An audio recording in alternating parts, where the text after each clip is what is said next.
Nimbus में online store setup करते हुए जो पहला स्टेप है वो कॉन्फ़िगर शॉपिफाई स्टोर का स्टेप है। जब हम ये कॉन्फ़िगरेशन करते हैं तो शॉपिफाई क्रेडेंशियल के बाद जो सिस्टम काम करता है वो आइटम्स की लिंकिंग को वेरीफाई करता है, और अगर आइटम की लिंकिंग में कोई मसला हो तो वो उसको हाईलाइट करता है।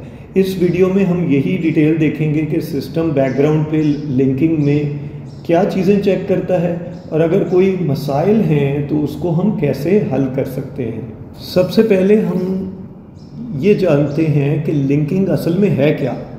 लिंकिंग का मतलब है कि शॉपिफाई में प्रोडक्ट बनाते वक्त हमारे पास SKU की ऑप्शन होती है। यहाँ पर इस SKU के खाने में हम निम्बस का वैलिड SKU देते हैं, और निम्बस में हम हर आइटम के साथ शॉपिफाई का वेरिएंट स्टोर करते हैं। ये वेरिएंट स्टोर करने का काम निम्बस में बैकएंड का है और निम्बस खुद ही ये काम करता है, लेकिन शॉपिफाई पे SKU के अंदर निम्बस का SKU देने का काम हमें मैन्युअली करना पड़ता है अगर हम शॉपिफाई पर पहले से आइटम बनाएं।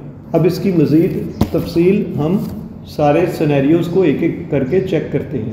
सबसे पहला सिनेरियो ये है कि शॉपिफाई का स्टोर बिल्कुल नया है और उस पर कोई आइटम एग्जिस्ट नहीं करता, तो ये इस सूरत में तो काम आसान है।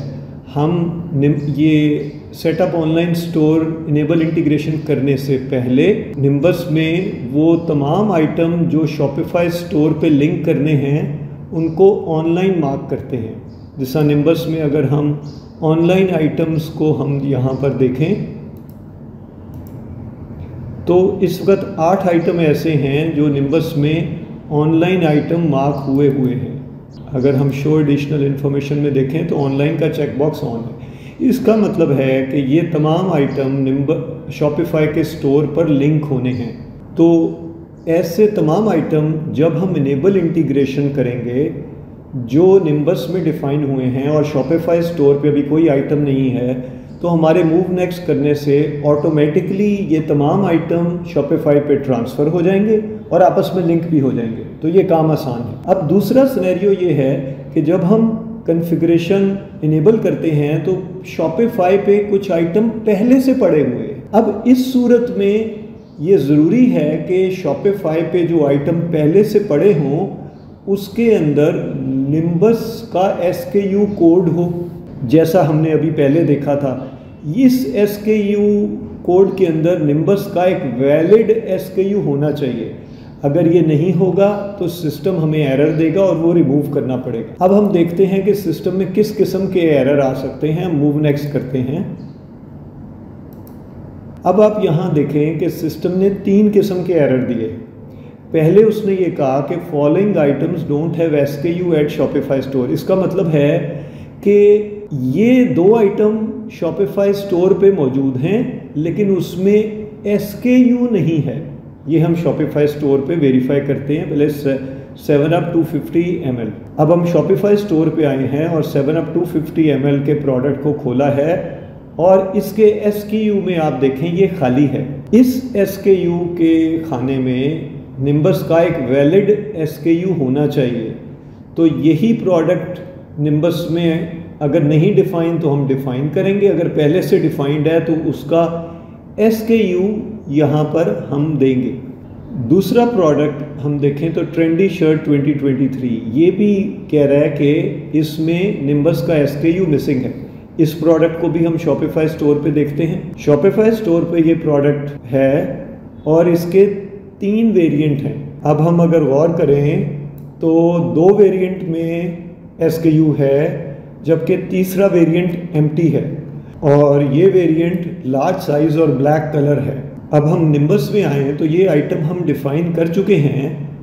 ये चेंज रिटेल प्राइस को अगर क्लिक करें तो तमाम SKU आ जाते हैं और लार्ज ब्लैक कलर, लेकिन ये SKU शॉपिफाई पे नहीं है। तो हम इस SKU को कॉपी करके शॉपिफाई पे दे दें तो इस तरह से ये एरर रिमूव हो जाएगा। इसके बाद अगला सिनेरियो ये है कि आइटम्स शॉपिफाई में प्रोडक्ट्स के आगे SKU तो दिया हुआ है लेकिन वो डुप्लीकेट है, यानी 2 डिफरेंट शॉपिफाई आइटम्स पे एक ही SKU दिया हुआ है, तो ये भी ठीक नहीं है। इसको चेक करने के लिए हम शॉपिफाई स्टोर पे जाते हैं और ये CO00002 को सर्च करते हैं तो हमें दोनों प्रोडक्ट मिल गए। ये दोनों हैं जिसमें सेम फीड हुआ है, तो हम इसमें से जाकर किसी एक को रिमूव करके उसमें वो SKU देंगे जो इस प्रोडक्ट का SKU है, तो ये प्रॉब्लम भी सॉल्व हो जाएगी। तीसरा सिनेरियो एक और है कि SKU दिया हुआ है एक आइटम के अगेंस्ट लेकिन वो निम्बस में सिस्टम को नहीं मिला। शॉपिफाई पे अगर देखें, शॉपिफाई में उस SKU से भी हम सर्च कर सकते हैं, तो हमारे पास वो प्रोडक्ट आ गया जिसके अगेंस्ट हमने एक SKU दिया है लेकिन ये SKU निम्बस में नहीं है। या तो ये गलत है या निम्बस में ये प्रोडक्ट डिफाइन नहीं है, तो हम निम्बस में प्रोडक्ट डिफाइन करेंगे या वो असल जो SKU है वो इधर मैप करेंगे। इस तरह से ये तीनों सिनेरियोज के इश्यूज को हम रिजॉल्व करेंगे।